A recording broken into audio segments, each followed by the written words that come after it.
Uh, okay, we're live. Sorry I'm late.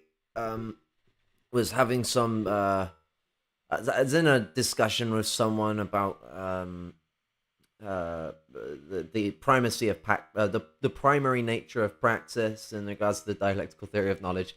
Getting a bit autistically caught up in it. Um, so there's two things that we're here to talk about today. Um, uh, gonna go through the practical list for identifying fascists by Umberto Eco, and then by Umberto Eco again, we'll get into the wonder that is fascism. Um, what's it? There's a lot to unpack, even though these two are both short pieces, because of what they're very useful defining points when it comes to analyzing and understanding what are the sort of typical tendencies you see that defines a fascist. You don't have to meet all of the points. It's more of a like, do you meet the majority? Do you fit within a confines of like these defining points that tend to be typical trends for fascism? Um, and so let me adjust my. Oh no, it's not doing it. There we go. Alrighty. I should switch those over to the different screens. There we go. Boom. Fascism is present even in the most progressive democracies. Some points for identifying its component parts. The word, quote, fascist, end quote, is used with great ease and lightness in our own time. It is applied as a kind of, quote, cult insult, end quote.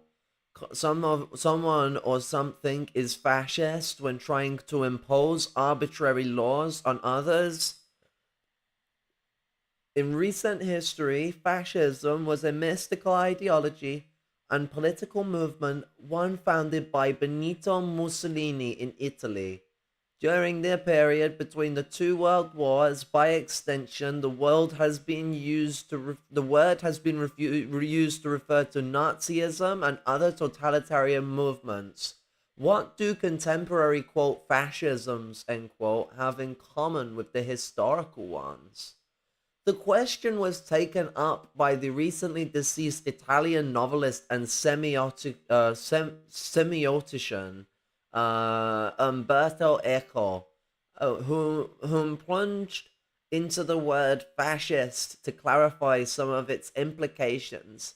Eco distinguished this, for example, from Hitler's Nazism, although he conceded that the quote fascist game can be played in many ways and the name of the game doesn't change, end quote. In an essay published in the New York Review of Books, Eco distilled the 14 elements of quote fascism or eternal fascism, end quote, while warning that these features cannot be organized into a system. Many of them contradict each other and are also typical of other kinds of despotism or fanaticism, but it is enough that one of them be present to allow fascism to coagulate around it, end quote. Um, uh, Number one, the cult of tradition. Quote, one has only to look up the syllabus of every fascist movement to find the major traditionalist thinkers.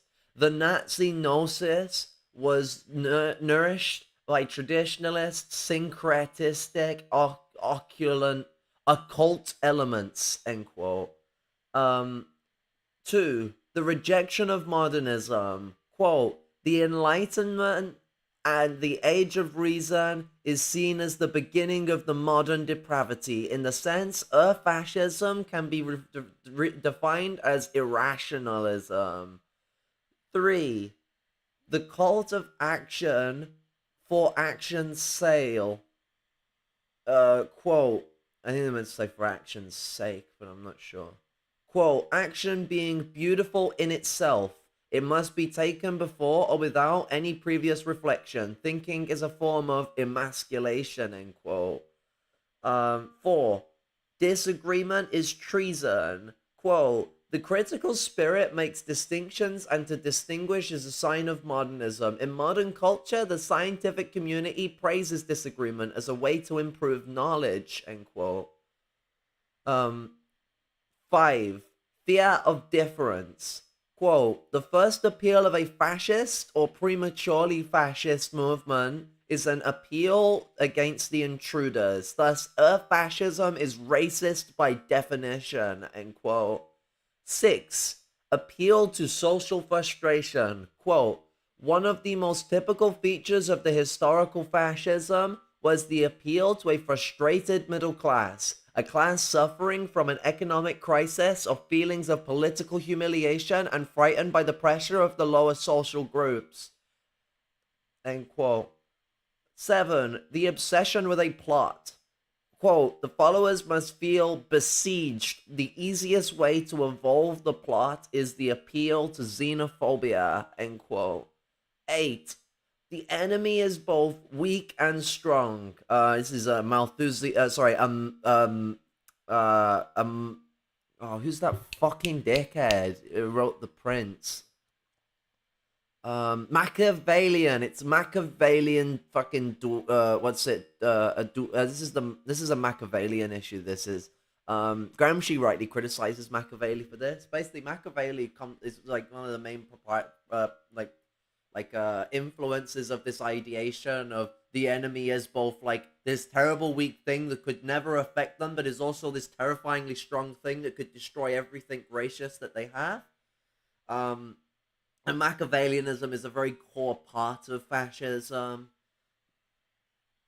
The followers must be convinced that they can overwhelm the enemies. Thus, by a continuous shifting of rhetorical focus, the enemies are at the same time too strong and too weak, end quote. 9. Pacifism is trafficking with the enemy. Quote, for fascism, there is no struggle for life, but rather life is lived for struggle, end quote. 10. Contempt for the weak. Quote, elitism is a typical aspect of any reactionary ideology, end quote. 11. Everybody is educated to become a hero in fascism.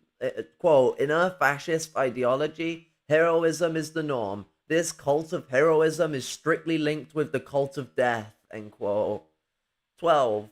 Machismo and weaponry. Quote, this is the origin of machismo, which implies both disdain for women and intolerance and condemnation of non-standard sexual habits, from chastity to homosexuality. Since even sex is a difficult game to play, the fascist hero tends to play with weapons. Doing so becomes an ersatz phallic exercise, end quote. 13. Selective populism. Quote, there is in our future a TV or internet populism in which the emotional response of a selected group of citizens can be presented and accepted as the voice of the people. 14. Fascism speaks newspeak. Quote, all the Nazi and fascist school books made use of an impoverished vocabulary and an elementary syntax in order to limit the instruments for complex reasoning.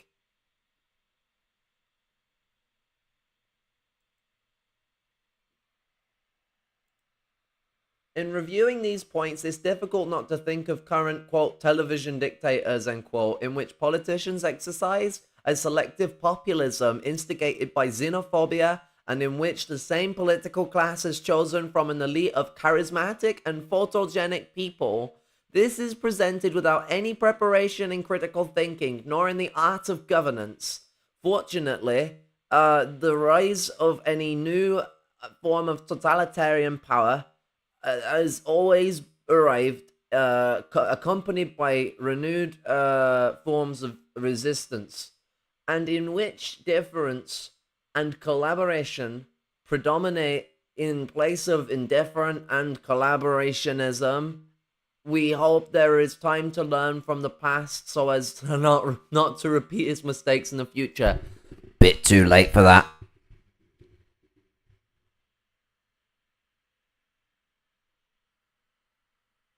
Well, no, 0 of 14 would mean you're not. It says not. Sorry, I thought it says I'm now a. I read that wrong. There's an emoji thing on my screen that always blocks a little bit of the the last message to be sent. I'm sorry.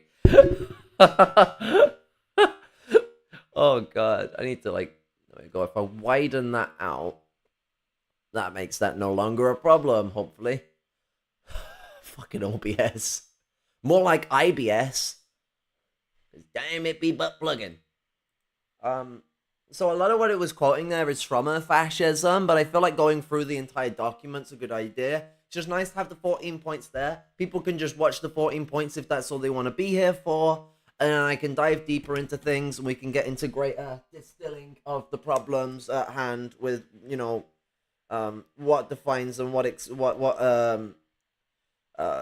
defines fascism. Now, fascism is centered around looking at the existing fascist historical movements and how they would how they arose, and how we can then look at the situation we're in now and what groups are rising as fascist groups. The fascism is the fascism to come. But yeah, what's it? Let me have a swiggle of some KA, if I can open it without hurting my fucking fingers.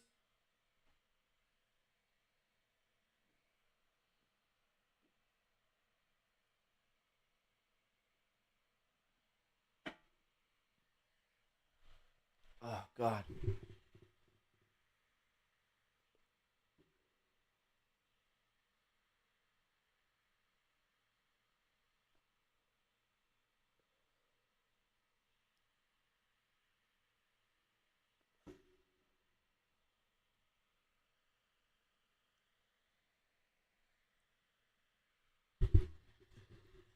In 1942, at the age of 10, I received the first provincial award of Ludi Juveniles, a voluntary compulsory competition of for young Italian fascists. That is, for every young Italian. I elaborated with rhetorical skill on the subject, quote, should we die for the glory of Mussolini and the immortal destiny of Italy, end quote.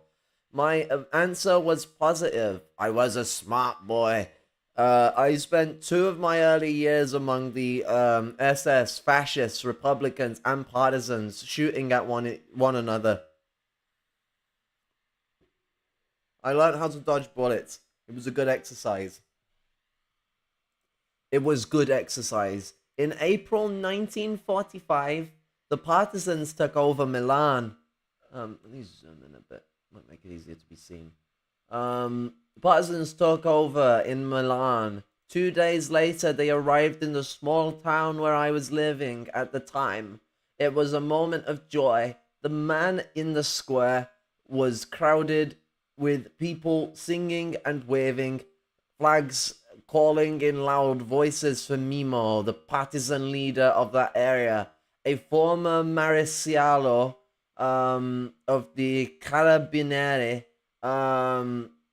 Mimo joined the supporters of General Badoglio, Mussolini's successor, and lost a leg during one of the first clashes with Mussolini's remaining forces. Mimo showed up on the balcony of the city hall, pale, leaning on his crutch, with one hand, tried to calm the crowd. I was waiting for his speech because my whole childhood had been marked by the great historic speeches of Mussolini. Those most significant passages we were memorized in school. Silence. Mimo spoke in a hoarse voice, barely audible. He said, quote, citizens, friends, and so many painful sacrifices, here we are. Glory to those whom have fallen for freedom, end quote. And that was it. He went back inside. The crowd yelled, the partisans raised their guns and fired festive volleys. We kids hurried to pick up the shells, precious items that I had also learned that freedom of speech means freedom from rhetoric. Um, A few days later, I saw the American soldiers. They were African Americans. The first Yankee I met was a black man, Joseph, whom introduced me to the marvels of Dick Tracy and Little Abner. His comic books were brightly colored and smelled good. One of the officers, Major or Captain Muddy, was a guest in the villa of a family whose two daughters were my schoolmates. I met him in their garden where some uh uh where some ladies surround I met him in in their garden where some ladies surrounding Captain Muddy talked in tentative French. Captain Muddy knew some French too. My first image of American liberators was thus, after so many pale faces in black shirts, that of a cultivated black man in a yellow-green uniform saying, "Oui, merci beaucoup, madame. Moi ainsi aussi, jamais la champagne, end quote.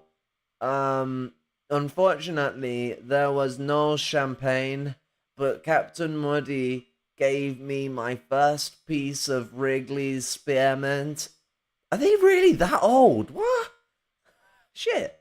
And I started chewing all day long. At night, I put my wad in a water glass so it would be fresh for the next day. You want to reuse your chewing gum? Good advice in this book. In May, we heard that the war was over. Peace gave me a curious sensation. I had been told that permanent warfare was the normal condition for a young Italian. In those following months, I discovered that the resistance was not only a local phenomenon, but um, a European one. I learned new exciting words like réseau, mairie, army, secrétaire, rote, capelle, Warsaw ghetto. I saw the first photographs of the Holocaust, thus understanding the meaning before knowing the word. I realized what we were liberated from. In my country today, there are people whom are wondering if the resistance had a real military impact on the course of the war. For my generation, this question is irrelevant. We immediately understood the moral and psychological meaning of the resistance. For us, it was a point of pride to know that we Europeans did not wait passively for liberation and for the young Americans whom were paying with their blood for our restored freedom. It meant something to know that behind the firing lines, there were Europeans paying their own debt in advance. In my country today, there are those whom are saying that the myth of the resistance was a communist lie. It is true that the communists exploited the I mean, the communists were one of the biggest resistance groups around in most countries and were massively involved in it. So I mean, take salt. Um, take salt with a lot of some of the stuff saying here. I don't agree with everything Umberto Eco has to pull out of his ass. It is true that the communists exploited the resistance as if it were their own personal property, since they played a prime role in it. I mean, he doesn't disavow that. But I remember partisans with kerchiefs of different colors sticking close to the radio. I spent my nights, the window, the windows closed, the blackout making the small space around the set a lone luminous halo, listening to the messages sent by the voice of London to the partisans. They were cryptic and poetic at the same time. The sun also rises, the roses will bloom. And most of them were, quote, Misagi Pala Franchi, end quote. Somebody whispered to me that Franchi was the leader of the most powerful clandestine network in northwestern Italy, a man of legendary courage. Franchi Franchi became my hero. Franchi, whose real name was Edgardo Sogno, was a monarchist, so strongly anti-communist that after the war he joined very right-wing groups and was charged with collaborating in a project for a reactionary coup d'etat. Whom cares? Songno still remains the dream hero of my childhood. Liberation was a common deed for people of different colors. That's an oof there. In my country today, there are some whom say that the War of Liberation was a tragic period of division and that all we need is national reconciliation. The memory of those terrible years should be repressed. Refule, verdrant, but verdrangung causes neurosis. If reconciliation means compassion and respect for all those whom fought their own war in good faith, to forgive does not mean to forget. I can even admit that Eichmann sincerely believed in his mission, but I cannot say, okay, come back and do it again. We are here to remember what happened and solemnly say that they must not do it again. But whom are they? If we still think of the totalitarian governments that ruled Europe during the Second World War, it is easy to we can easily say that it would be difficult for them to reappear in the same form in different historical circumstances. If Mussolini's fascism was based on the idea of the charismatic ruler, on corporatism, on the utopia of the imperial fate of Rome, and on an imperialistic will to conquer new territories, or on an exacerbated nationalism, the idea of an entire nation regimented in black shirts, on the rejection of parliamentary democracy, on anti-Semitism, then I have no difficulty in acknowledging that today the Italian Alleanza Nazionale, born from the post-war fascist party, MSI, and certainly a right-wing party, has by now very little to do with the old fascism. In the same vein, even though I am much concerned about the various Nazi-like movements that have arisen here and there in Europe, including Russia, I do not think that Nazism in its original form is about to reappear as a nationwide movement. Well, of course, forms have to change. These things will develop and evolve, but the core elements of them would intrinsically arise within these struggles. The Nazis are going to update their shit. Fascists in general are going to update their shit, and we can see this if we look at the new party that's I can't remember the name of the next one off from the MSI, but the party that evolved from the MSI, the one that's part of the coalition ruling Italy right now. They are still upholding Mussolini's ideation of Rome and Mussolini's ideation of corporatism, but they are doing so in a different light, in a different context, because the world is in a different shape right now. And so the context of how in which they apply themselves to the world will have changed as they need to apply a new method to the current practical nature of the world around us.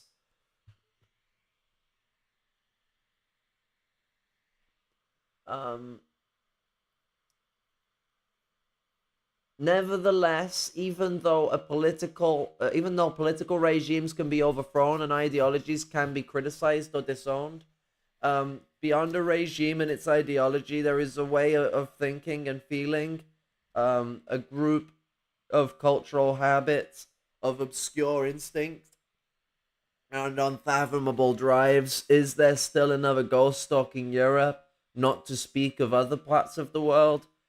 Ionesco once said that, quote, only words count and the rest is mere chattering, end quote.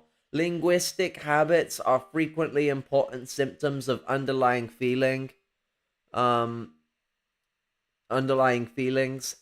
it is worth asking why not only the resistance, but the Second World War was generally defined throughout the world as a struggle against fascism. If you reread Hemingway's For Whom the Bell Tolls, you will discover that Robert Jordan identifies his enemies with fascists. even when he thinks of the Spanish phalangists, and for FDR, FDR himself was a Mussoliniite. Quote, the victory of the American people and their allies will be a victory against fascism and the dead hand of despotism it represents, end quote. During World War II, the Americans took part in the Spanish War, were called, quote, premature anti-fascists, end quote, meaning that fighting against Hitler in the 40s was a moral duty for every good American, but fighting against Franco too early in the 30s smelled sour because it was mainly done by communists and other leftists. Why was an expression like fascist pig used by American radicals 30 years later to refer to a cop whom did not approve of their smoking habits? Cops are fascists for more reasons than that. Why didn't they say Caguliard pig, phalangist pig, Ustasha pig, Quisling pig, or Nazi pig? I'll happily call a cop a Nazi pig. I'll happily call a cop a Nazi pig. Don't test me. Topped out a bit then. Topped? Ooh. Uh, Mein Kampf is a manifesto of a complete political program. Nazism had a theory of racism and of the Aryan chosen people. Oh, I dropped my weed.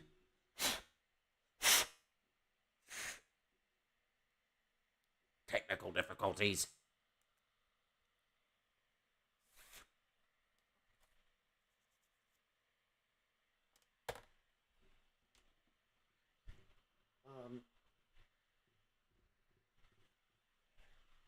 Things are going well.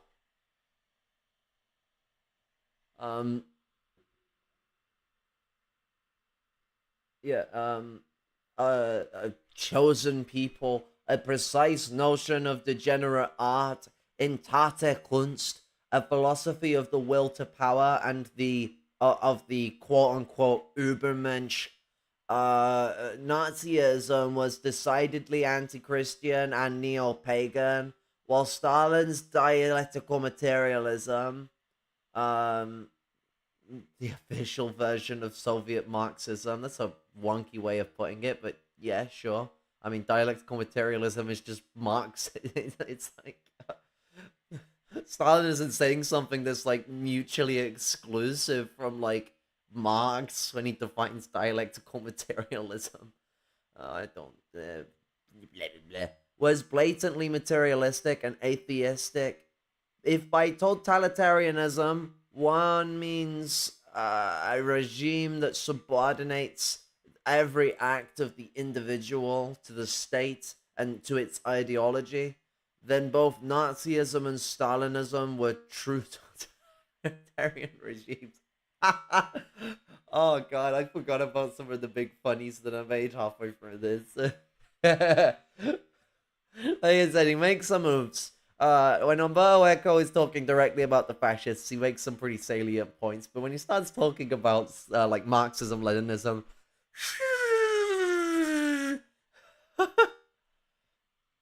Italian fascism was certainly a dictatorship, but it was not totally totalitarian. We're about to see the flimsiness of the term totalitarian at its finest. Not because of its mildness, but rather because of the philosophical weakness of its ideology. Contrary to common opinion, fascism in Italy had no special philosophy. The article on fascism signed by Mussolini in the Trajano Encyclopedia was written on, or basically inspired by Giovanni Gentile, but it reflected a late Hegelian notion. I mean, fascism itself is very Hegelian anyway, of the absolute and ethical state, which was never fully realized by Mussolini. Mussolini did not have any philosophy. He had only rhetoric. He was a militant atheist at the beginning and later signed the convention of the church and welcomed the bishops who blessed the fascist penance. In his early anti-clerical years, according to a likely legend, he once asked God, in order to prove his existence, to strike him down on the spot. Later, Mussolini always cited the name God in his speeches and did not mind being called the Man of Providence. Italian fascism was the first right-wing dictatorship that took over a European country, and all similar movements later found a sort of archetype in Mussolini's regime. Italian fascism was the first to establish a military liturgy, a folklore, even a way of dressing far more influential with the black shirts than Armani, Benetton, or Versace would ever be. It was the only in the living 30. It was only in the 30s that fascist movements appeared, with mostly in Great Britain and in Latvia, Estonia, Lithuania, Poland, Hungary, Romania, Bulgaria, Greece, Yugoslavia, Spain, Portugal, Norway, and even in South America. It was Italian fascism that convinced many European liberal leaders that the new regime was carrying out interesting social reform, and that it was providing a mildly revolutionary alternative to the communist threat. Nevertheless, historical priority does not seem to me a sufficient um oh the a sufficient reason to explain why the word fascism became a synecdoche. um that is a word that could be used for different totalitarian movements. That is not because fascism contained in itself, so to speak, in their quintessential state, all the elements of any later form of totalitarianism. On the contrary, fascism had no quintessence. Fascism was a fuzzy totalitarianism, a college of different philosophical and political ideas, a beehive of contradictions. Can one conceive of a truly totalitarian movement that was able to combine monarchy with revolution, the royal army with Mussolini's personal militia, the grant of privileges to the church and with state education, extolling violence, absolute state control with a free market? The fascist party was born boasting that it brought a revolutionary new order, but it was financed by the most conservative among the landowners, whom expected from it a counter-revolution. At its beginning, fascism was republican, yet it survived for 20 years, proclaiming its loyalty to the royal family, while the Deuce, the unchallenged maximal leader, was arm in arm with the king, to whom he offered the title of emperor. But when the king fired Mussolini in 1943, the party reappeared 2 months later with German support under the standard of the Social Republic, recycling its old revolutionary script, now enriched with almost Jacobin overtones.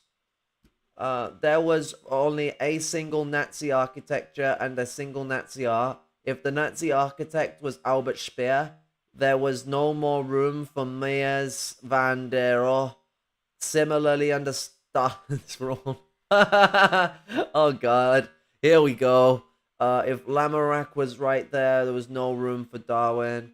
In Italy, there were certainly fascist architects, but close to their pseudo colosseums were many new buildings inspired by the modern rationalism of Gropius. Now, a big problem I have with Umberto Eco is that they do a lot of this liberal fucking whataboutism shit, where they try and like take an archetype that suits the issues of fascism and then just paste that onto communism. Like take an issue that of like, you know, the totalitarian nature and how the Nazis looked at art, and Speer did have a massive control over Nazi culture. Okay, but that wasn't the way things worked in the Soviet Union. The Soviet Union had some problems with decisions they made by people in certain positions. We can look at the influence Gorky had on the condemnation of homophobia as as homosexuality as supposedly being a bourgeois and fascistic form of perversion. Like there was definitely problems that occurred from people with major influence, but not in the same light as Mussolini or Mussolini's Italy or Hitler's Germany. Like these are intrinsically different relations, and to put these and to put these on the same stage is just like, it's liberal whataboutist shit. It's really not looking at the different reasons that connotate towards them. It's just taking like the I mean, one of them is just a made up archetype, but taking archetypes and just slamming them together. just slamming them together, which is just like ridiculous.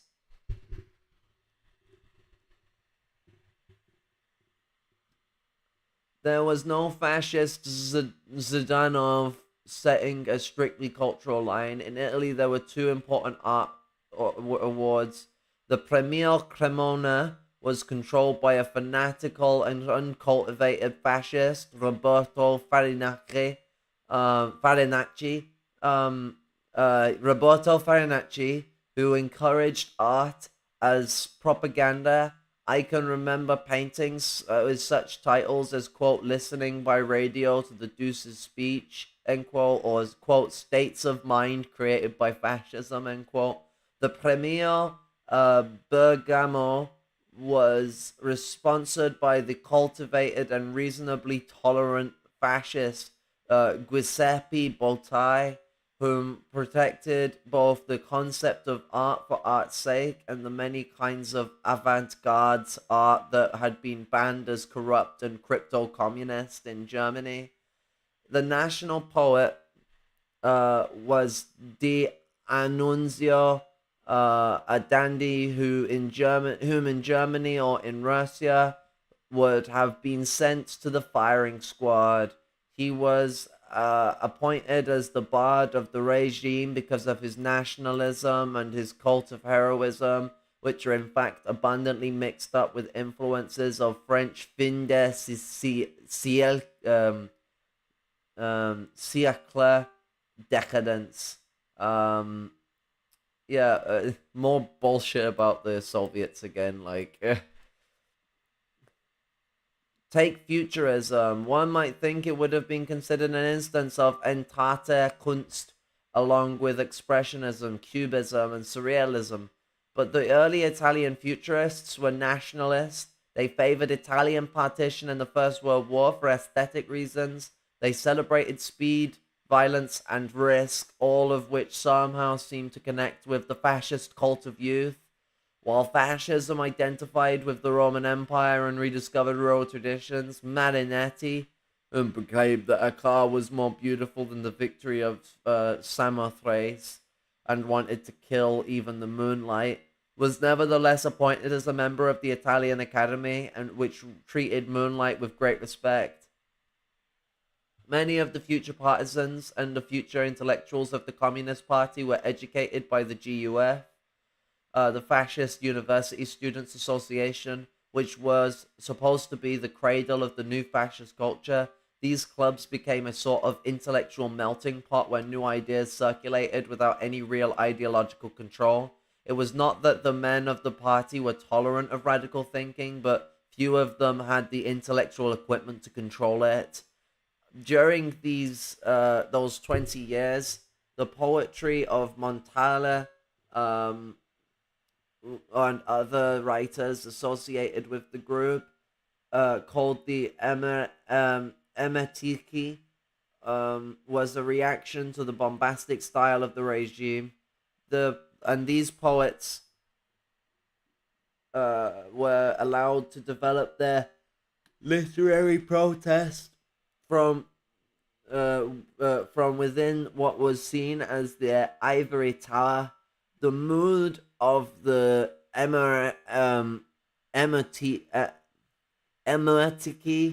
that's such a hard word for me to say. Oh my god. Poets was exactly the reverse of the fascistic cult of optimism and heroism. The regime tolerated their blatant, even though socially imperceptible, dissent because the fascists simply did not pay attention to such arcane language. All this does not mean that Italian fascism was tolerant. Gramsci was put in prison until his death. The opposition leaders, Giacomo Matteotti, when the brothers Roselli were assassinated, the free press was abolished, the labor unions were dismantled, and political dissenters were confined on remote islands. Legislative power became a mere fiction, and the executive power, which controlled the judiciary as well as the mass media, directly issued new laws among them laws calling for preservation of the race, the formal Italian gesture of support for what became the Holocaust. The contradictory picture I describe was not a result of tolerance, but of political and ideological discombobulation. But it was a rigid discombobulation, a structured confusion. Fascism was philosophically out of joint, but emotionally it was firmly fastened to some archetypical foundations. So we come to my second point. There was only one Nazism. We cannot label Frankel's hyper-Catholic phalangism as Nazism, since Nazism is fundamentally pagan, polytheistic, and anti-Christian, but the fascist game can be played uh, in many forms, and the name of the game does not change. The notion of fascism is not unlike Wittgenstein's notion of a game. A game can be either competitive or not. It can require some special skill or none. It can or cannot involve money. Games are different activities that display only some family resemblance, as Wittgenstein put it. I can speak. Uh, Consider the following sequence: 1 ABC, 2 BCD, 3 CDE, and 4 DEF.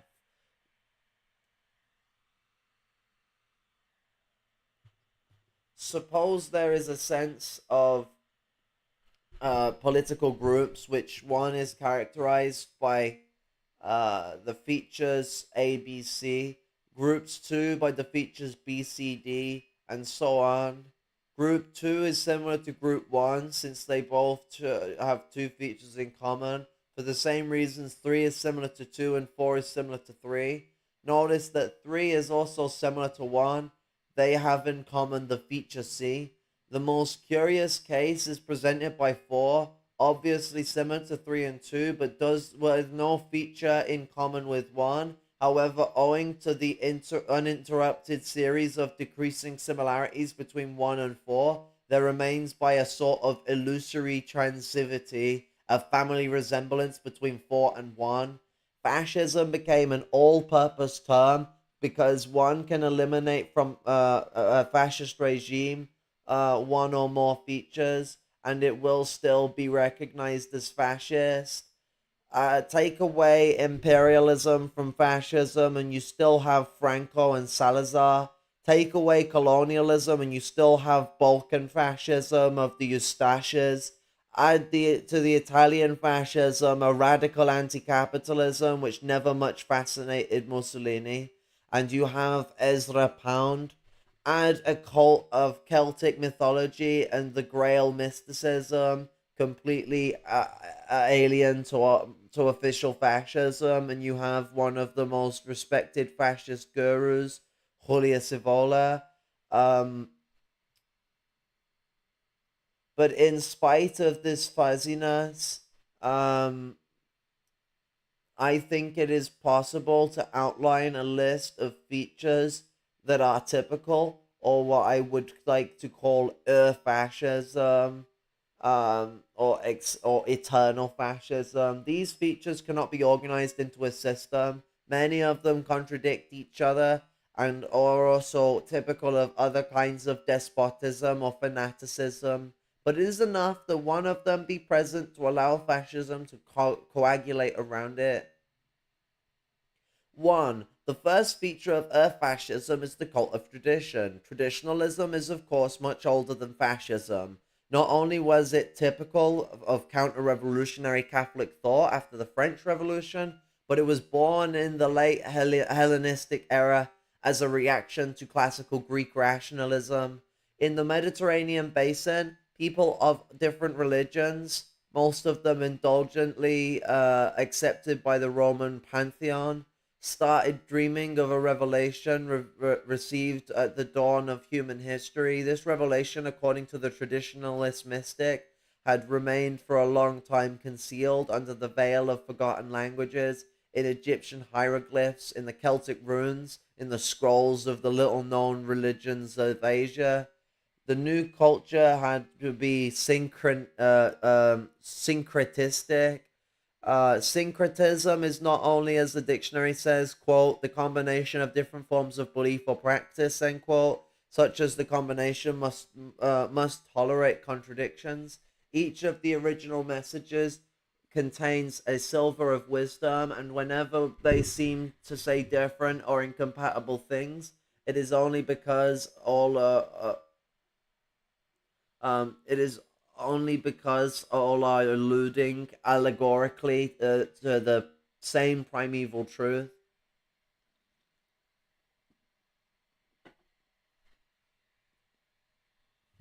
As a consequence, there can be no advancement of learning. Truth has been already spelled out once and for all, and we can only keep interpreting its obscure message. One has only to look at the syllabus of every fascist movement to find major traditionalist thinkers. The Nazi Gnosis was nourished by traditionalist, syncretistic, occult elements. The most influential theoretical source of the theories of the new Italian right, Julius Evola, merged the Holy Grail with the protocols of the Elders of Zion, alchemy, and with the Holy Roman and Germanic Empire. The very fact that the Italian right, in order to show its open-mindedness, recently broadened its syllabus to include works by De Maistre, Guénon, and Gramsci is a blatant proof of syncretism. Especially given that these things are hella contradictory. Like Gramsci is not in line with anyone like Maistre, and certainly not Guénon. If anyone doesn't know who Rene Guénon is the big guy who influenced, like, well, one of the many big influences of Julius Evola, and is a prominent perennialist from France, and another famous traditionalist like Julius Evola. Guénon,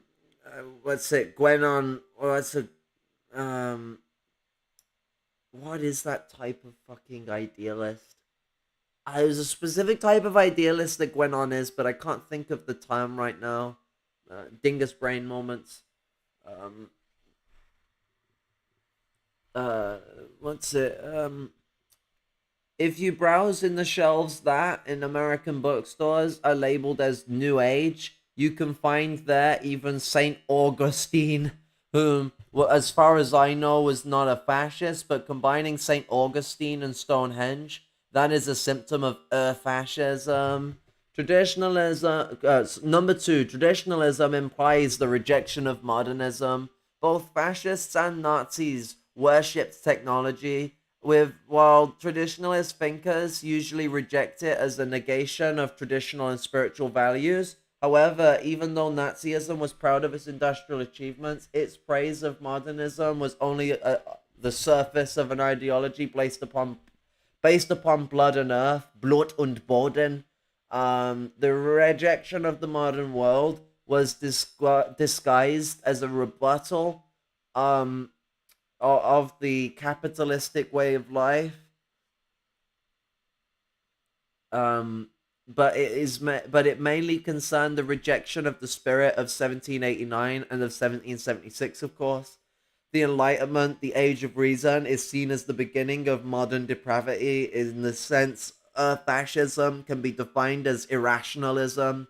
3. Irrationalism depends on the cult of action for action's sake. Action being beautiful in and of itself, it must be taken before or without any previous reflection. Thinking is a form of emasculation, therefore culture is suspect insofar as it is identified with critical attitudes. Distrust of the intellectual world has always been a symptom of fascism.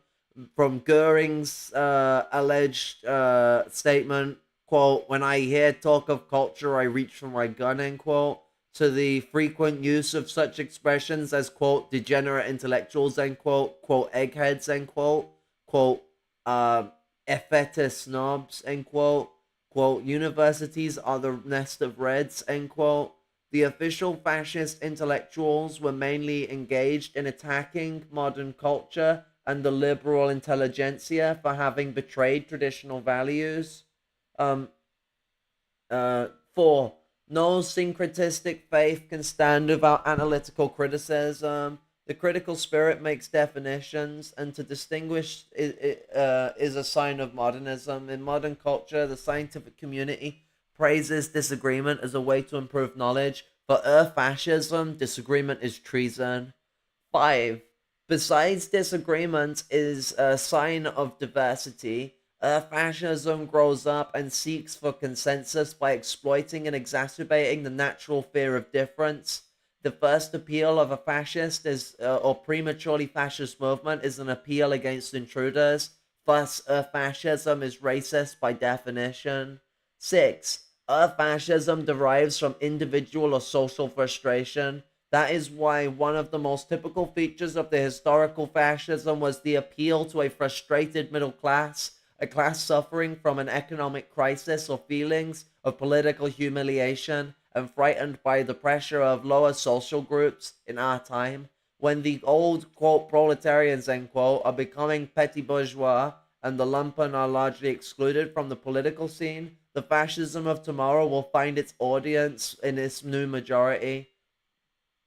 To people whom feel deprived, 7. To people whom feel deprived of a clear social identity, fascism says their only privilege is the most common one: to be born in the same country. That is the origin of nationalism. Besides, the only ones whom can provide an identity to the nation are its enemies. Thus, at the root of the fascist psychology, there is an obsession with a plot, possibly an international one. The followers must feel besieged. The easiest way to solve this plot is to the appeal to xenophobia, but the plot must also come from the inside. Jews are usually the best target because they have the advantage of being at the same time inside and outside. In the US, a prominent instance of the plot obsession to be found in Pat Robinson's The New World Order. But as we have recently seen, there are many others. Um, 8. The followers must feel humiliated by ostentatious wealth and force of their enemies. When I was a boy, I was taught to think of Englishmen as the five-meal people. They ate more frequently than the poor but sober Italians. Jews are rich and help each other through a secret web of mutual assistance. However, the followers must be convinced that they can overwhelm the enemies. Thus, by a continuous shifting of rhetorical focus, the enemies are at the same time too strong and too weak. Fascist governments are condemned to lose wars because they are constitutionally incapable of objectively evaluating the force of the enemy. 9. For fascism, there is no struggle for life, but rather life is lived for struggle. Thus, pacifism is trafficking with the enemy. It is bad because life is permanent warfare. This, however, brings about an Armageddon complex, another thing that comes from Machiavellianism. Since enemies have to be defeated, there must be a final battle after which the movement will have the control of the world. But but such a quote final solution end quote implies a further era of peace, a golden age, which contradicts the principle of permanent war. No fascist leader has ever succeeded in solving this predicament. 10.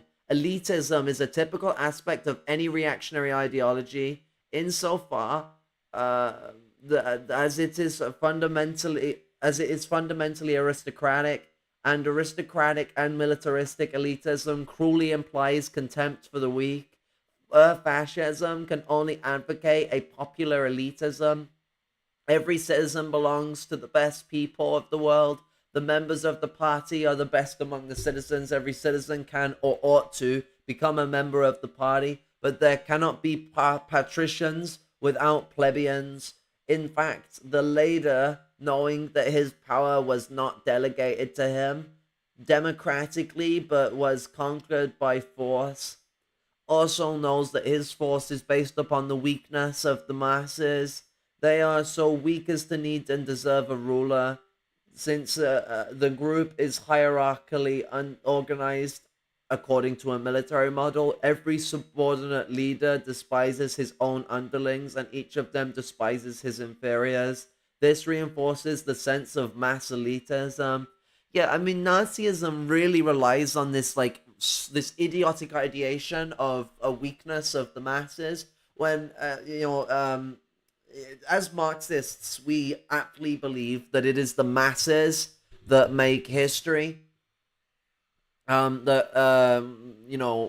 movements in progression and development within society are pushed on by the masses of the people. Um, in the ideations, in the ideas of Nazis and fascists in general, they believe that it is the as Joseph Goebbels himself even said, quote, the aristocrats make history, end quote. And so they have this idea that without like the aristocrats to make history, the masses of the people would just be squandering in shit. It's Victorian humanism on steroids. Um, 11. In such a perspective, everybody is educated to become a hero. In every mythology, the hero is an exceptional being, but in Earth fascism ideology, heroism is the norm. The cult of heroism is strictly linked with the cult of death. It is not by chance that a motto of the Phalangists was Viva la Muerte. In English, it should be translated as Long Live Death. In non-fascist societies, the lay public is told that death is unpleasant but must be faced with dignity. Believers are told that it is the painful way to reach the supernatural happiness. By contrast, the fascist hero craves heroic death, advertised as the best reward for a heroic life. The fascist hero is impatient to die. In this impatience, he more frequently sends other people to death. Since 12. Since both permanent war and heroism are difficult games to play, fascism transfers his will to power to sexual matters. This is the origin of machismo, which implies both disdain for women and intolerance and condemnation of non-standard sexual habits from chastity to homosexuality. Since even sex is a difficult game to play, the fascist hero tends to play with weapons, and so becomes, doing so becomes an ersatz phallic exercise.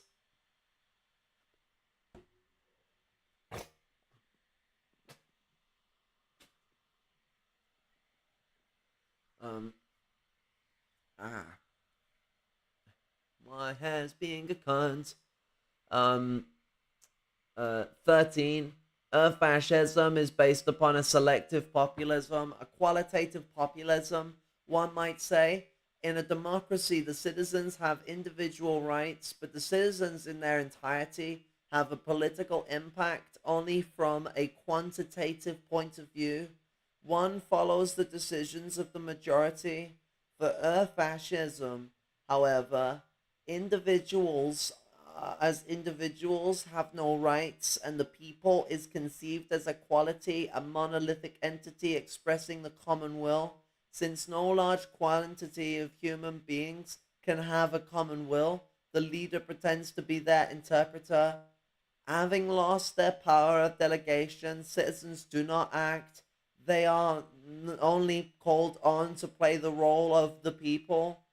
Thus, the people is only a theatrical fiction. To have a good instance of qualitative populism, we no longer need the Piazza Venezia in Rome or the Nuremberg Stadium. There is in our future a TV or internet populism in which the emotional response of a selected group of citizens can be presented and accepted as voice of the people.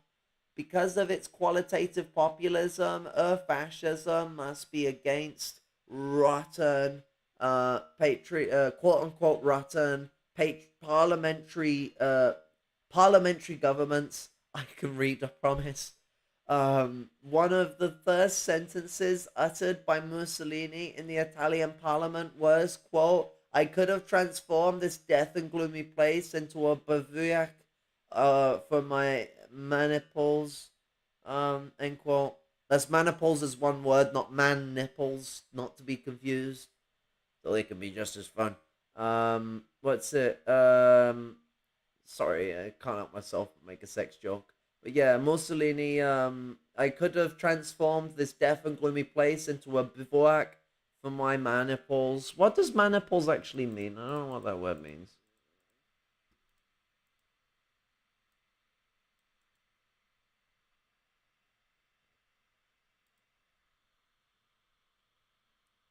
Ah, military unit. That's what it means. That's an obscure word. I guess it's it's a Roman word. I see. Those stinky fuckers. Um, at least it didn't come up with what I thought Bing might show. I remember once I was looking like I was doing a video on like turf issues and I was looking for a thing that said like feck turfs. And when I typed fuck turfs in, it just showed loads of porn stuff. I was like, no, I'm looking for anti-turf propaganda, not not nudes. The troubles of Google. I'm too kinky. They think they know what I want. Bing is predicting too much. Microsoft's spying on me. Quote unquote maniples being a subdivision of the. Oh, I just had to continue reading. What's it? Maniples being a subdivision of the traditional Roman legion. As a matter of fact, he immediately found better housing for his man nipples.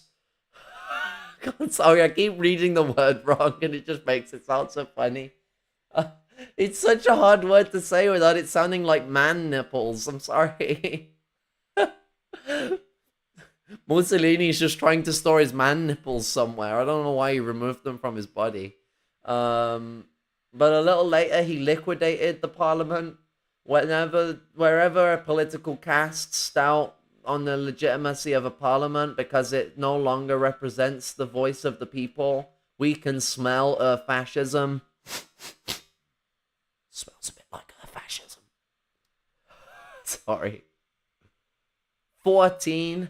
Fascism uses newspeak. Newspeak was invented by Orwell in 1984. Actually, that was written in the 1940s. Sorry, I'm being a funny fucker. I know what they mean. As the official language of INGSOC, English socialism. But elements of fascism are common to different forms of dictatorship. All the Nazi or fascist schoolbooks made use of an impoverished vocabulary and an elementary syntax in order to limit the instruments for complex and critical reasoning. But we must be ready to identify other kinds of newspeak, even if they take the apparently innocent form of a popular talk show. On the morning of July 27th, 1943, I was told that according to radio reports, fascism had collapsed and Mussolini was under arrest. When my mother sent me out to buy the newspaper, I saw the papers as the nearest newsstand had different titles. Moreover, after seeing the headlines, I realized that each newspaper said different things. I bought one of them blindly and read a message on the first page signed by five of six political parties, among them the Democrazia Cristiana, the Communist Party, the Socialist Party, the Partito di Azione, and the Liberal Party. Until then, I had believed that there was a single party in every country, and that in Italy it was the Partito Nazionale Fascista. Now I was discovering that in my country several parties could exist at the same time. Since I was a clever boy, I always just give himself a pat on the back. Could have just said that you realized. I don't know. Since I was a very clever boy, it's such a weird moment. It's such a weird moment to just keep patting yourself on the back. I was a very, very clever person. Be like every time I go to tell someone, I'll be like, since I was a clever girl. It's not a. I don't like it. It leaves a bad taste in my mouth. It's like, oh, pat on the back. I was the very smart one. But I immediately realized that so many parties could not have been born overnight, that they must have existed for some time as clandestine organizations. The message in the front celebrated the end of the dictatorship and the return of freedom, freedom of speech, of press, of political association. These words, freedom, dictatorship, liberty. Now I read them for the first time in my life. Um, I was reborn as a free Western man by the virtue of those new words. It's weird to put it in the context of Western. I don't know. Like I say, a lot of stuff he says itches me the wrong way. Ingsoc describes more about Nazi Germany than the Soviet Union. Very disgraceful of Orwell twisting it around. And he was purposely twisting it around. He was doing it in the middle of the war. There's no way he wasn't taking pieces from the Nazis and the Italian fascists and applying that to the Soviet Union. This is I got to before with Umberto Eco himself. It's this archetypical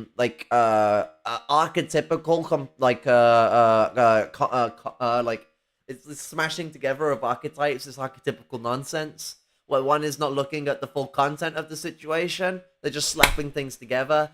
But like because Umberto Eco actually lived under fascism, I still think it's salient to hear their perspectives on fascism, even though a lot of what they say is meh. Like, they're not entirely right, and, like, no one should center their understanding of fascism from Umberto Eco. There's actually a lot I want to do on discussing fascism. I just thought it's a lot lighter with Umberto Eco, and so starting with him is a nice little place to start, but there's a lot of Marxist theorists on fascism that I am going to be covering in the future. I've been wanting to get an entire series on fascism out for ages, and so this is the beginning of that.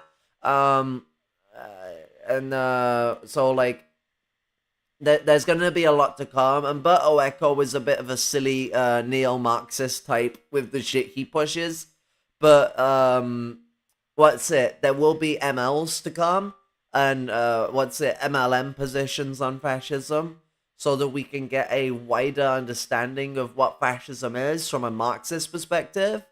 But starting lighter with Umberto Eco seemed like a nice way to start in, because it's showing both how and how not to analyze this situation as like a sort of instigator. Because you can kind of see where Umberto Eco draws poor lines, where he makes this Stalinism, this equativeness between Stalinism in quotation marks to fascism or Nazism, and so like there's a lot of things wrong with Umberto Eco, but like I say, them having experience living under fascism makes them a good place to start, because a lot of what they say is going to be very straightforward and easy to understand. Except them talking about Mussolini's man nipples. That shit got me a bit confused. I'm sorry. I can't help myself. I can, but you can't tell me it's not funny. I immediately. Wait, sorry. We must keep alert so that the sense of these words will not be forgotten again. Fascism is still around us, sometimes in plain clothes. It would be so much easier for us if there appeared on the world scene somebody saying, quote, "I want to reopen Auschwitz and I want the black shirts to parade again in the Italian squares," end quote. Life is not that simple. Fascism can come back under the most innocent of disguises. Our duty is to uncover and to point our fingers at any of its new instances every day in every part of the world. Franklin Roosevelt's words of November the 4th are worth recalling. I mean, it shouldn't be ignored, though, that Franklin Roosevelt was a social fascist and actually originally preached ideas of outright fascism. It was the communist movement and working class movement in general in the US that actually pushed Roosevelt to take up a more social fascist program. one of the things that really proves Stalin's point on the twin nature between the social fascists and the fascists, or social democracy and fascism, if you want to put it that way, the moderate wing and the militant wing of fascism. But, quote, I venture the challenging statement that if American democracy ceases to move forward as a living force, seeking day and night by peaceful means to better the lot of our citizens, fascism will grow in strength in our land, end quote. Freedom and liberation are an unending task. Um, I mean, there's more than just Trotskyism that's a problem with revisionism. You've got to be careful of things like neo-Marxism as well. Fucking flies. Um, like neo-Marx says, but then there's the different evolutions of Trotskyism, like Marxism, and then you also have like Brezhnevism and Dengism, Khrushchevism. Like all these things have relations with each other because, like, I mean, the revisionism is a bourgeois perversion, but like, the scope is a lot wider than Trotskyism. I mean, Trotskyism in and of itself is wider than a lot of people might consider. Um, Freedom and liberation are an unending task. Let me finish with a poem by Franco Fortini. Shall I try read? Oh, I muted the pop on the mic. Should I try and read it in Italian? Here we go. Sulla spalletta del ponte la testa degli impicciata nell'acqua della fonte, la bava degli impicciati sul lastrico del mercato, le unghie fucilata sull'erba secca del prato, i denti di fucilati, modera l'aria, modera i sassi, la nostra carne non è più domini, modera l'aria, modera i sassi, il nostro cuore non è più domini, ma noi sia letto negli occhi di morti e sulla terra faremo libertà, ma la hanno stretta i pugni dei morti, la guestisa ci si farà. On the bridge's parapet, the heads of the hanged in the flowing rivulet, the spittle of the hanged on the cobbles of the marketplaces, the fingernails of those lined up and shot on the dry grass in the open spaces, the broken teeth of those lined up and shot, biting the air, biting the stones. Our flesh is no longer human. Biting the air, biting the stones. Our hearts are no longer human. But we have read into the eyes of the dead and shall bring freedom on the earth. But clenched tight in the fists of the dead lies the justice to be served. Poem translated by Stefan Sartorelli. And so, like, yeah, there's a lot of problems with a lot of Umberto Eco's diagnoses of things, but the core element of what he gets to in the 14 points of fascism, how fascism, how fascism comes to function, and the movements that define the rise of fascism, I find are a nice sort of salient small area for us to start until we dive into more serious works where we're going to be spending more than like I mean it's just over an hour now. We'll be spending a lot more time when we're dissecting the other works because I mean what we'll be moving into next will be actual pieces of literature, and also there will be criticisms of the limited scope applied by certain other theorists. Even though for one of them, it was actually still one of their best ever fucking contributions to Marxism. Um, what's it? The what's it? So like when my advice to people when it comes to looking at Umberto Eco is look at the 14 points. That's where you're gonna find your better like bits of information from Umberto Eco. A lot of his like coffee wobble storytelling, whilst it does have a lot of good points, and there's a reason why I wanted to read it. The 14 points, and what's it? You could either get the more expressive, like full quoted parts of the 14 points that exist within Earth fascism, or what I would state is much easier to look into would be the original piece that I read that I read initially. What's it? Which you want to look up? Umberto Eco: A Practical List for Identifying Fascists. This is just a summarization of the 14 points. It's much more reduced. It's simple to read because the main thing that we're getting out of this is it's like looking at the different kind of tendencies that emerge within fascism. This is not an apt definition for fascism. It's not the defining point of fascism in and of itself or its functions. This is more of like defining traits that exist within fascism that can show that like make up the fascist movement in different ways. They don't have to fit into all of the points. It's a flexible categorization.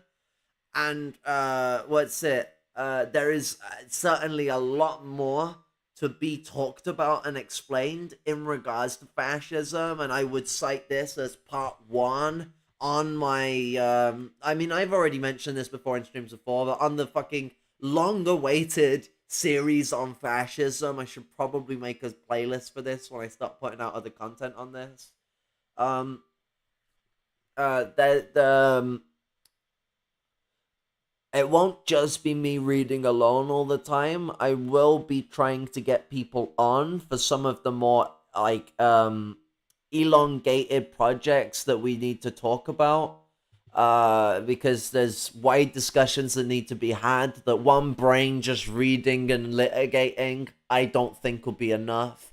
Fascism is a very complex topic, and I have some pretty neat comrades that do a lot of studying on fascism.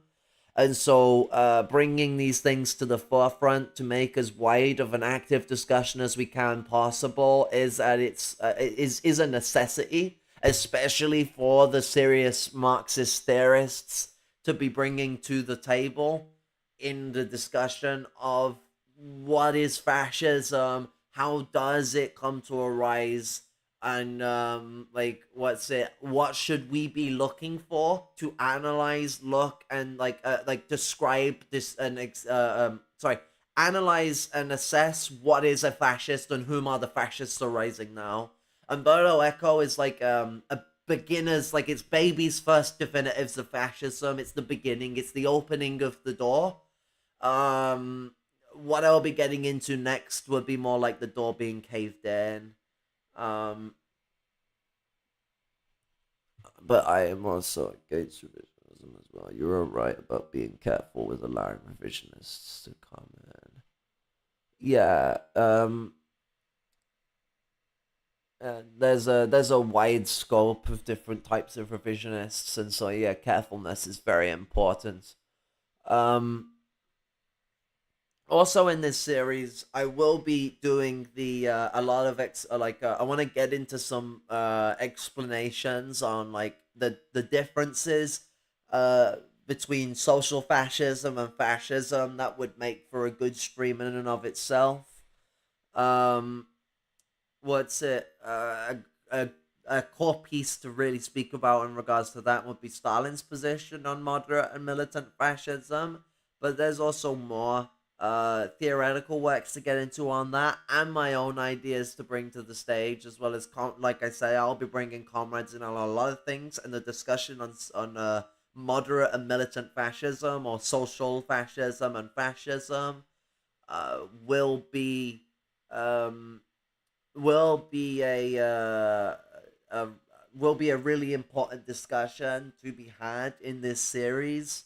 And so this won't just be a series centered around like your Mussolinis and your Hitlers. It's gonna be more like looking at the range of different fascists and like what they are defined by. And so there will be more general, wide scoped positions that look at the core basis of like what is fascism, but then there will also be content that looks at like specific fascist groups and their movements, the types of positions they hold, and ideas they perpetuate, what to look out for when like analyzing these types of fascists, as well as looking at like how a lot of revisionists, MAGA communist types, for example, openly and actively support these types of fascists in all sorts of weird and quirky ways.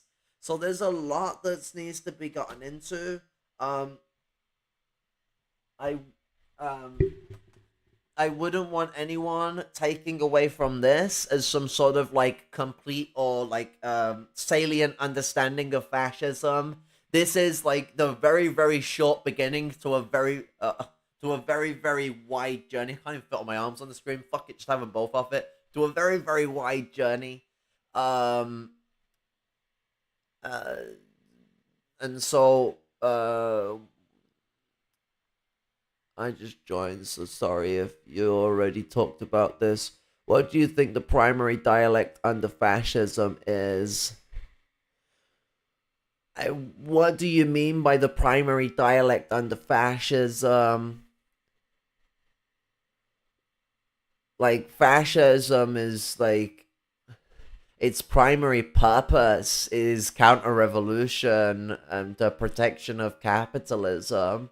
If you're on about that as in its primary notion, its primary function, then yeah, fascism is a bourgeois totalitarianism that's used to protect capitalism from communist revolution and proletarian movements in general.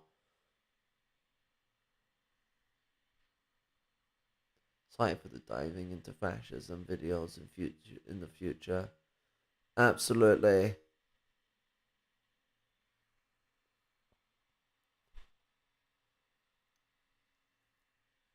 But yeah, at its core, fascism is a counter-revolutionary movement. Like, instead of understanding society through the lens of class struggle, then replacing that with something like national struggle. I I mean, if we're to look at it through that like lens, then yeah, I would say that the main dialect of fascism is an aristocratic movement, a bourgeois movement at its core. Flies.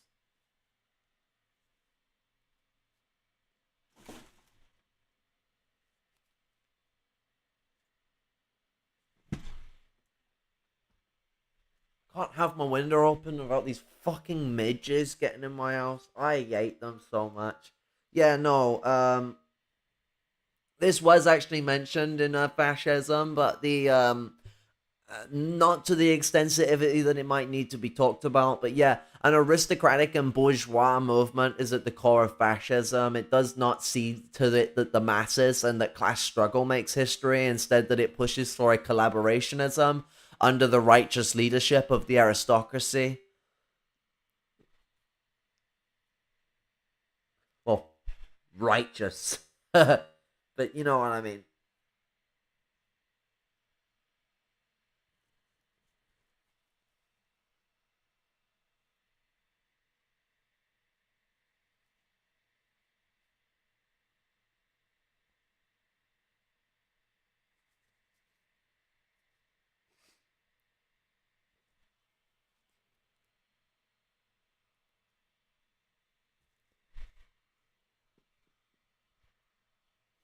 swear my latency isn't as low as it should be.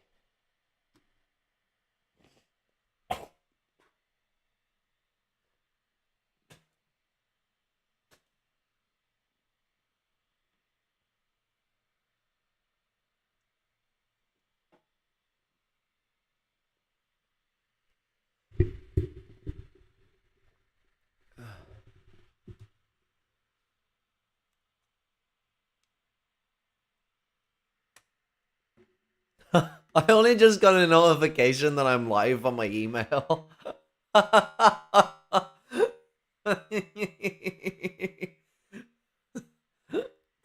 YouTube does well with its notifications, doesn't it? I mean, in a server that I was in that does like auto notifications and people are streaming, it sent 3 notifications when I was doing the stream on Pink Imperialism.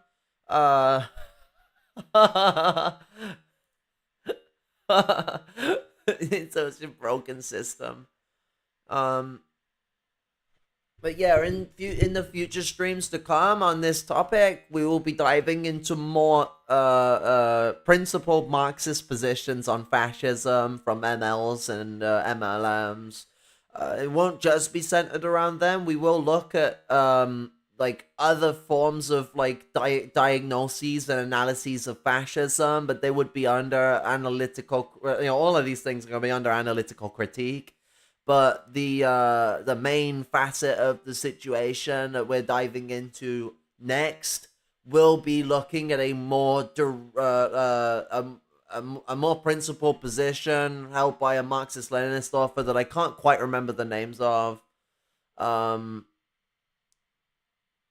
The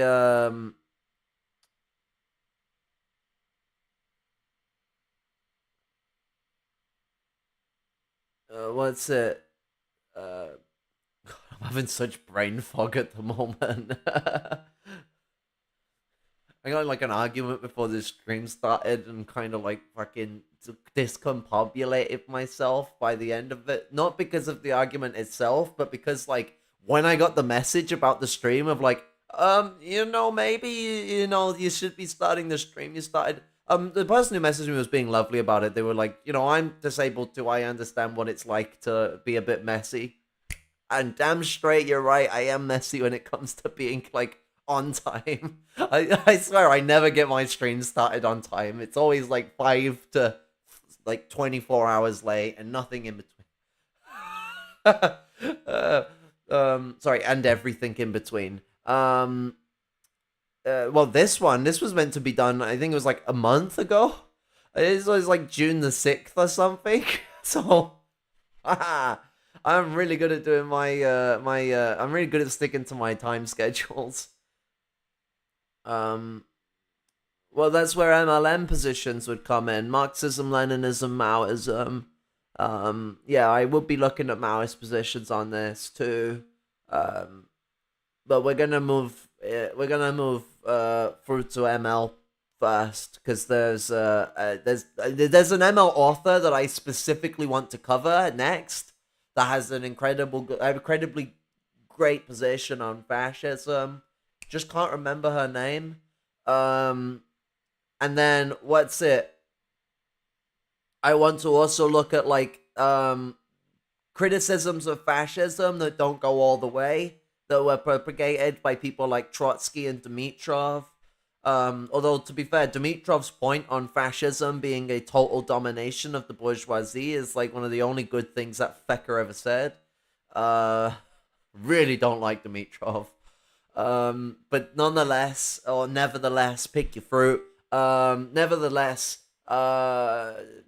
Dimitrov's position on fascism is doesn't go quite all the way there and condemns certain groups too heavily.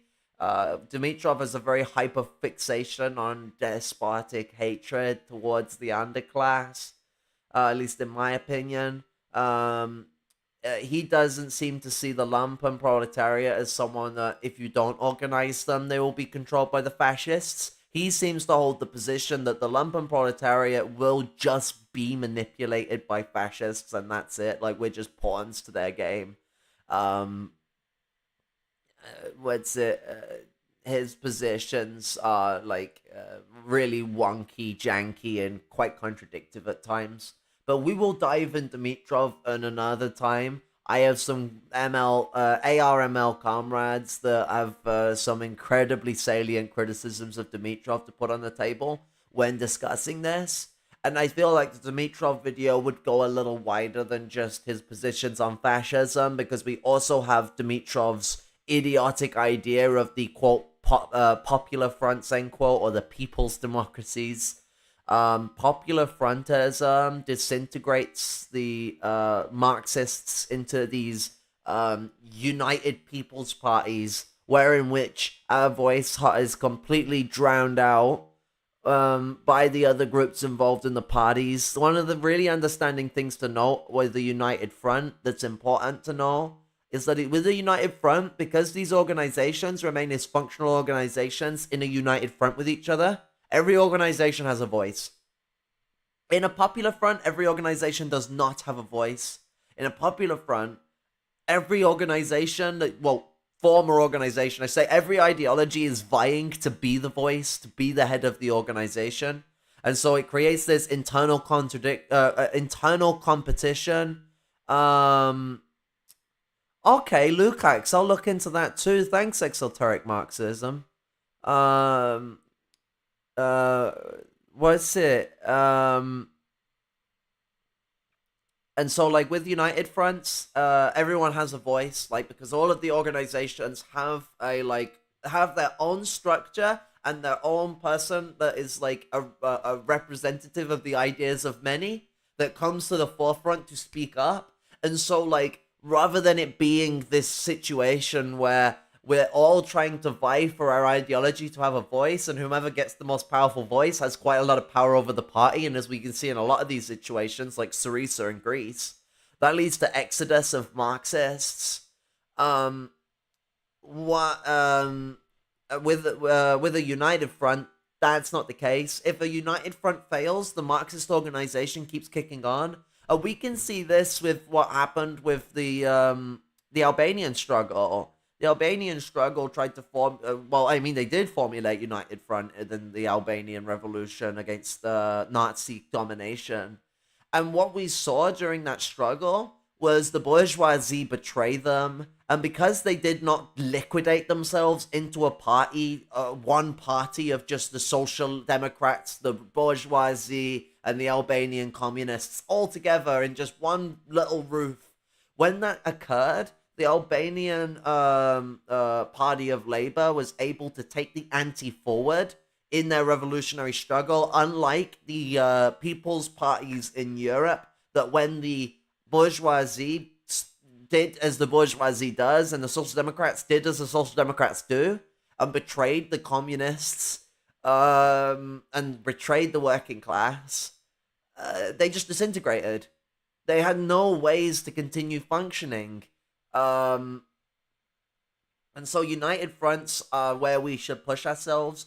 Dimitrov's position of pushing against United Fronts for popular fronts weakened the Marxist movement massively in Europe, and we could actively link the problems, the crisis in Marxism today, not just to that alone, but to this and the crisis of Euro-communism, which was itself born out of this issue.